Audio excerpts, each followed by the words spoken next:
abo no sia yamagana de shima nyina achen ebraso se anopaka sebo of Flight TV so yede ebesomo ene October bosumi de doso adunu miensa ewo afimpinu ene adunu nine emu kaseboy efri ye main studios ewo Okanta School Junction oboswa edo beba ewo studios ha na kasebo no onye bi ahwe na onye bi ati okwa be fontentan fidie no so YouTube Flight TV GH ewo YouTube okwa kasebo ni nyina etwagu ewo kwa obenya bi ahwe na onye bi ati nsema hodo a anopai obati bi ene se chiamehene o Ghana na chibege fi ede atwetwa sisi amna chibege eduma no asisi kata sisi bibi obati akosa after na chibege fo amaba na mabeti okujuma asansem pro na ho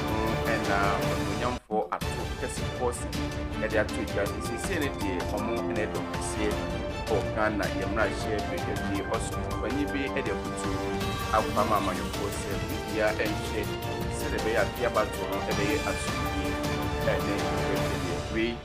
ene ensema hodo bi ena no pai yerebe sumu se kasebo of Flight TV eso emwasida Macheden International School dia asimin kancho se ejapade no ba akope admission ema abofra no ye crèche kindergarten nursery primary and junior high school asemdane se Macheden ewa cheche for mabin ewo adechire ene edusiamu bambo honsem Macheden International School atutu ni jie ede bambo honsem aguni naso Macheden zemen kancho se o school basa ede edusiafo no eku school na mo pon sando mo nyina eba fi 0592500593 0592500593 Macheden International School is a dream, believe and become Macheden natural mineral water say odin so say so adoso o dwaman so ba ko a awiame kanfo abenya hoden e de adi ujuma eno achi no asemen kancho say opet distributors on between so na ton na onso wanya emfaso e de agubuto anopai abofra ne ku school a mana Macheden so ni bi na onfan kopani o ko ujuma mesrewada na odin so ni bi aguboto mu na wetimi dia fa na bibia e de amo esanse fituo no de afa mfidie mu ate so asone so a onoma unya sunsun so boni bia enso ewo mu from ewo 0538461144 0205225477 Macheden natural mineral water ase enso a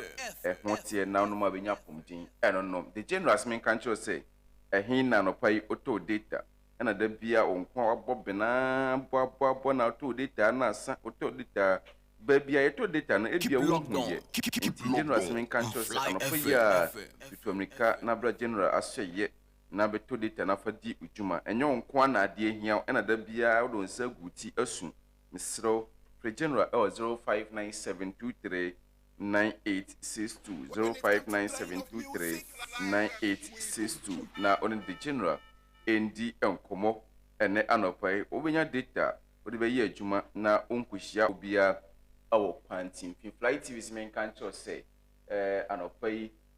den na oton den na oye fabra na ombo hu dawro enfoma eno achi no Flight TV semen kancho say oyo sofo oye political party o pebia ye bi akodi udwuma mesrewada tutomrika na ne Flight TV for endi ensawoso ene anopai asemdan say omane tete nema no sokra e de amount enunti wawie media school na ope baby ayi attachment a Flight TV ena me kamfo e de amawo anopai bra na onempanyimfo emetnase na besua de na bibia enye kama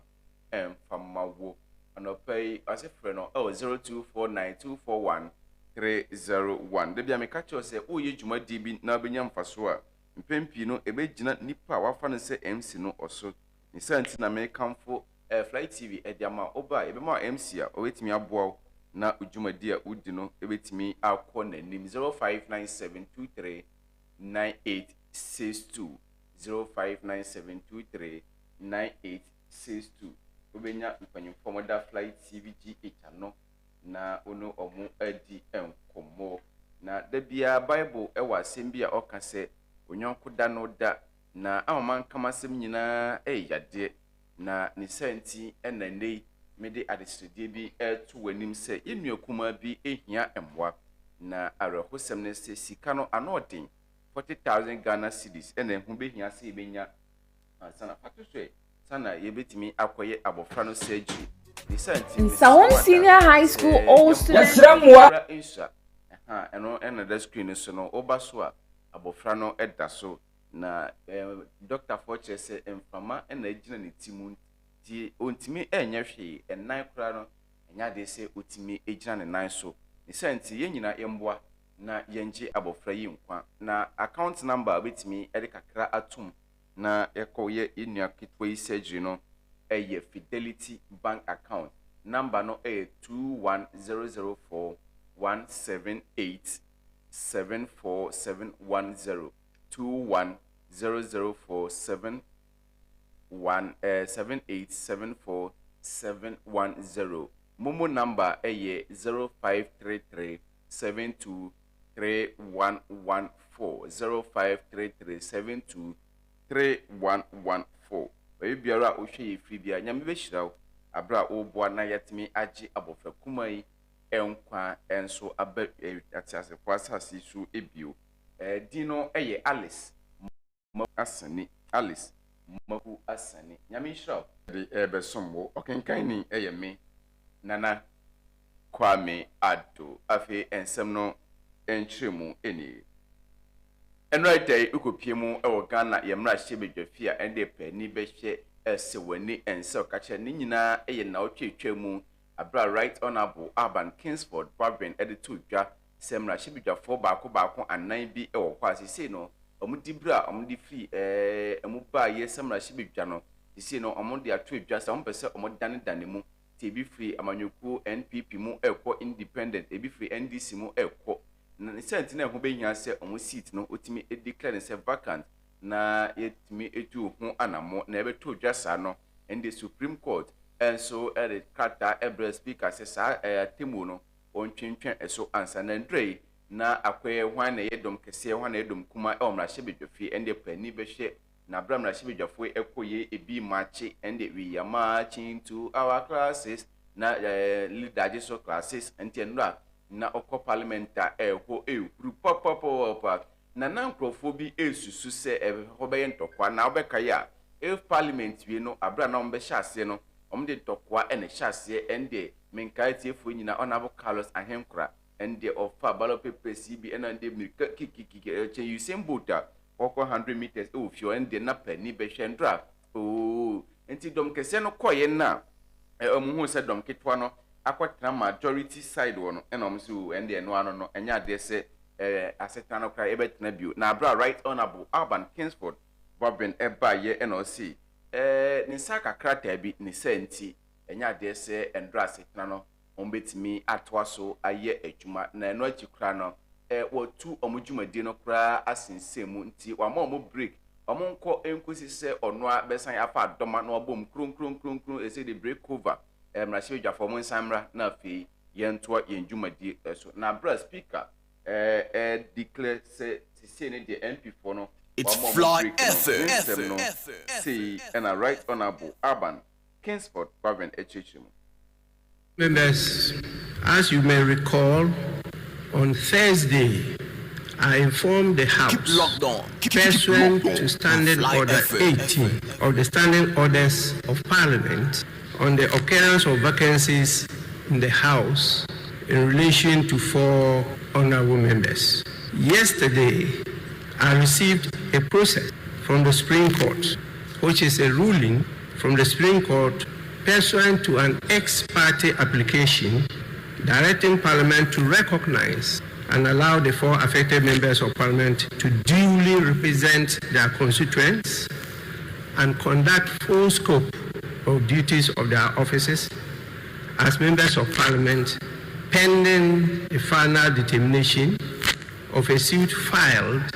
by Honorable Alexander Afenyo Markin by Article 102 of the Constitution 1992 and Order 64.1 of the Standing Orders of Parliament. I note that we currently have a quorum to transact business. but not to take decision. I want to read the said Article 102 of the Constitution. It reads, a quorum of Parliament, apart from the person presiding, shall be 1/3 of all the members of Parliament. As presently constituted, the numbers definitely is far above 1/3 of the members of Parliament. Any Right Honorable Urban Kingsford Babin Abrandra now or to Mrashibi Jafono and him says, "Say, dear, or more break, so Monko Home, Inquisi say of a Sanyatonsa, Afre or more, Nan Watchino, and a Right Honorable Urban Kingsford Babin, Chamihna Ofiodi to him say, Sendre, O share a Mamra constitutional in moi, Nan combit me at Nasi a year Juma, Sir Mrashibi Jafon, Nanso, O share atmosphere, nay, woman Rashibi Jafiona. Na enhyeda enye nti omotenase na omoye adwuma na enhyeda enye ye enunti na otwentwe so na emu enye se nipa ese omonsetime kan na ansa na matenase Keep locked on Fly FM. In view of the current circumstances, the fact that there is a question on the composition and constitution of Parliament, and having regard to the public interest and the exigencies of the state of affairs in Parliament, I will proceed to, in accordance with Standing Orders 59, adjourn the House indefinitely. That is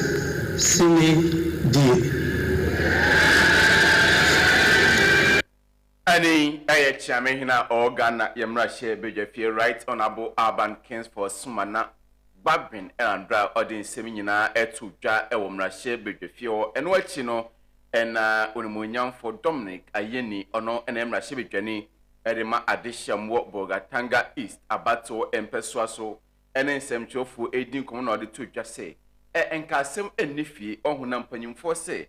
Sabi Nipa or the Ashidi Bayano on a dem once and by ye na si closo and two Nipa and Nantia and ya de sen can once and ever ba if ye na ohun Casem Bain na NPP fue se no more lusua and Camontia say Nankamon co minority for Nanso Mose Chinchina Chine Munjintu Nina and Nam Swendra Eco Fasa into Washu Nina e baye na Abra Honorable Dominic Ayeni e Casa Achechim no so chechim say. Mr. Speaker is a constitutional office holder. There are certain powers vested in him under the Constitution. It does not mean that he cannot exercise those powers, right? Just because the Supreme Court says, you know, he should stay his ruling. All right, he could have gone ahead to conduct business, okay, without touching on the question of who is the majority and who is the minority. All right, and Parliament is a master of its own rules. So definitely we ourselves, the members of Parliament, both on the side of the NDC and the side of the NPP, you know, could have come to a certain, you know, consensus on this matter. It is just because, you know, the NPP is taking a very entrenched stance on this matter, and they do not want a negotiated settlement. The fact is that, all right, matters have occurred that have triggered the application of Article 97. You know, G and H of the Constitution, and Mr. Speaker has done right by the Constitution. Period. And here you could see I am Rashibi Journey at the Madishamu Bogatanga East Abato and Peswaso Unimunian for Dominic Ayeni and Wachino and Ochechimo Article 97 no emu and I say Esa Emrano AM Rabia and Maho Quine Massa and Rejumadino etimi a course so now bra Ochech Article 97 muno say and Ochim.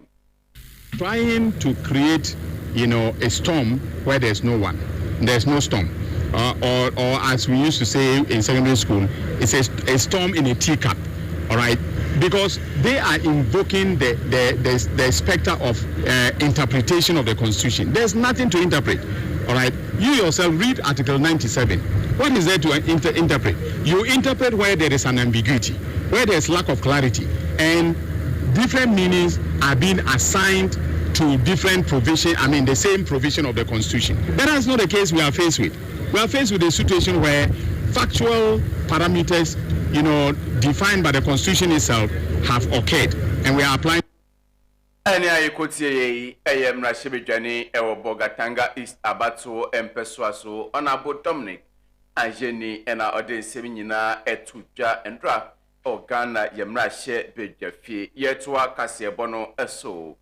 On Munyan for Ato Kessi Forcing, and as Siciano, Akwe, Panimpa, Order, NDC, Rashibijafo, Ano, or Ghana, Yamrashe, Bejafi, na Bra Speaker, Edituja, says Siciana de. Ewa mo break no ana nsɛmkyerɛfo edi nkomo ɛna ɔde to monim sɛ sɛdeɛ Speaker of Parliament entimi nko Supreme Court ɛnkeka nkyerɛ atemuafo no sɛ obi akɔwia bɔɔdeɛ bɛten baako ne sɛnti ma no nkɔ prison mfi baako aduowɔtwe anaasɛ aduoro no saa na Supreme Court ɛnso entimi mɛka nkyerɛ Speaker sɛ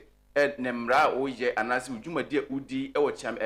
efie hɔ no ɔnso yɛ ne sei anaasɛ yɛ ne sei na amodom anase NDC na Shibijwa for this year no omoji tum se omo na yendom kese no ensema speaker akade ato mutim eno na yesi no omde ye adwuma emfa hone de Supreme Court aka no ono onumunyamfo ato kese keep locked on fly FM ono ena edom kese ba no dani o na hye bedwafie na ono nso ene nsantrofo edi nkomo e ma na chechiri mu sei neither opposition so clear. We are not changing our positions. We see ourselves as the majority. We are fortified by the Constitution and the standing orders of this House. We see ourselves as the majority. We are grateful to the Right Honourable Speaker for respecting rights and respecting the decision. We hope that the time will come that this House will be recalled and will take our position as the majority caucus. Thank you very much. Any onumunyamfo ato kese forcing ena ode nsemi nyina etu dwabrandra mrashebedwa adwuma no amaso na one nsemchofo di nkom na ochese sie ne de NDC mrashebedwa form wo fie no omo ena sisi omo ye dom kese o Ghana ye mrashe bedwa fie enti na wahwe no enso uguso etie anapa no nsia kasebo e wo Fly TVGH eso yetwa kasebo no eso edi amaudia na medewo ekobuno nene mantem no emu na osofu panyin edi afutu akwama Ghana fo nyina se abra enche na yekoto aba ayoma panyin ana femra shibedwafo no obi biara emwa na sumdie emfa no tomapa infra Reverend Robert Amankwana a head pastor Edda Safo friends evangelical assemblies of God on Fly FM nyina ewobuno mantem no ano ena ode nsemi nyina etu dwa ena ochese se oye NDC ana se oye NPP no eno enkyere se onu obi enkoya kasakasa ana se amanyosema kasatwitwie ene basabasaye ewom ose ye nyina nipa baako ema ena akwa bi bo no nwom ese o maame baako o papa bibiri Ghana no ye nyina ye dia nanso eduru bre bi a ye tumi no ehye nkrofo kobi nsa se omonhwe no mtoto o microphone Ghana en konanim emfama ye na ne nkasemu ena ochese nititru eye mabunu edu abato brese ya obehu samanyoku bi abema 10 cd ana 20 cd seje na fa sekan ana se dua hye na koye basabasa wose dabi afidi obesrada se emabunu ewete omho ase na afi omatwe omho afri saa ni maboni ho se de be ya afi abato no ebeye asumdie na enkofa basabasa ye ene oye nibia emma oman kronkron Ghana mu na ose ebasa ebeboa na oman no mu aye asumdue ne nkase mu no sei ena rev edituja Besre so oye kramuni oye kristoni ni hiani se nyina ye Ghana nti ye ma sankufu mienu no echi ayidi no entity entem na mum ye ma sankufu mienu no echi ayidi no emfa sumdue emara suma horo mienu kramufo se ye sum awrade na mum ye na Mohammed so saa na kristofo so se ye so ye sum awrade ye na Yesu Kristo so ye nyina awrade ko ya na ye de ye sum nti ye sere ye nyina ye nyankopon me nyankopon epa sumdue on peba sabasa ye nyankopon botae ne se entokwansi na nyimpunkum nipa ekomi nkum nipa se bi yantoto nipa mona tise basabasa isi kura de duba bia ne awo pen wintime ne nya yesrem abana ye ba betu ye hwese ye ma basabasa dia nya den omo ye di omo achi no nti ye bekoko ntokwa omo se omo penya na yi but let me tell you say dodo na omo duma no mo pe nti nkopra duma ema obi papa enkudi de to bi ka kira wo se ebia ono position openti koya de de ntokwa be ba ka kire so oma ne ba ni kan oma ne wo fasi ni kan ono ani kan so ono adi kan de obedi na chi ye nya to abama omo wie na omo tete omo lan kruse mu a tinted sometimes omo anim kura ye nya den ye wu ofra no kra won tamfa ti yesre yemianu memrante yemianu memabawa eyese yebekere ya adwene because yasede no mumma adwenkyira ye kwa kwekere no emfa ntokwa ma ense yemai se yanwiyi na yedu ye chi Ghana mo ayeden we yanya mentiase we yanya mentiase na basabasaba wa wi abra ene so wodam ye be show seda bra opesi opie no wuntimi mpi na mudi kra ye de age so udwane a udu ko de mo kasa no wonte okobɔki no mo kasa no wonte okotugo mo kasa no wonte ye kwa na afofo mu a ye ne sabi mo na ekwa kasa na eno achi no na rev ere tu ni nuanom asofo anim se odwo mo ho a ya na wonte ase se oha bebriba o micro Ghana mu osofo bia enkasa o nyame akasa afi Ghana yebedi ye endede nyame beka bia Ghana afi NDC ne bedi nkunim NPP ne bedi nkunim oso odwen ho a wonte ase ni santi oye osofo na nyame afro na odi ne dwumade ahye wonsa make sure pa se dwumade a nyame ede ma wo o Matthew ngomati aduonu nwotwe mu no obehwe so na afei odi saa engoma no ene ensem no akọwiase akọje akra ahye na nimonyam na abeya amanyosem kra na eni kwanse ukogina manyoku anabi echi na momgyina mfimfin na de nyame aka no ka se de beya enkofa basabasaye ene ohabia ema Ghana musa no tambia me kan so bi kan asem no ka se nyame se sometimes me pese me question because nyame ka tre ne me no na mo sometimes ana ni me bisa me ho se this nkrofo no mo de omo kata omoni a ne mu hu ani se ne nyame se obey president ne no kwa no mu omo kata omoni no mo bompa ya how bebiri ba Ghana ye we awurade nyankopon na di nkyere omo emma omo sa ha na no emu yaye na mo obedi president nkwa no mutimi hu ma ne ye den eyeyi da bi tie sere me ka ma tete so obi se amanyuku bi anwene a ye mehye na asondan obi so se amanyuku bi anwene a ye mekunu ti da ye to aba ne bewi na sa amanyuku kro na wo hye nkoma no wanwene a obetimi adi sofu bi na oka asem a ebeti amoa nsora kase wo Ghana nyina ye kita nkyerɛkyerɛ pa ye de ne se ye nya ye ho te sa azaya na ye mompa ye se wurade nyankropon na nimonyam ene na sumdwie ebeda adi ewo man no we ni ne wo se ye de ye nya ye ho te se Jeremia oka se ye hwehwe oman no ne yie yo ene na sumdwie eka na so oman no edi yi a ne yeso ye be de ye bedi yi tie de ye mompa ne nka nkyerɛ wurade se oman ne pe enye ho na ne aka no ye nya ma omo ye omo politics no ye keka ne eduru ho ne ye koto aba na ekoyete se kotra hwe ase se bi wanaya obutua na ye nyetime nya kukudu atima atu omo nti ye nya neutral na ye ntu omo ye no sofo se ne be ya ne ye be ye bia nyame ye yadom se December 8 odi akọ akira 11 na yetime akere yen se Ghana nyina ekọ se ye koto aba no ne ye yi no se omampanyini ne nyina ye chitai ama no na yaboa ama oma na time atumpo Reverend Robert Amankona, a head pastor, elders for a friend, say grow evangelical assemblies of God. And in a word domain crew, bro, mantem no, ano, and ordin semi, to a job. We say, General so now, and upon Siaka Sebono, Jeden in a sea, in Wasida, a McJaden International School, or say Fabo Frane Brand, now on my J entity, McJaden, natural minority say, Odin so, about a jasso. To be torn nanya emphaso egu butum the general se braveto data na faye ejuma 0597239862 enyuma kuya da roma na no pay kase bono jede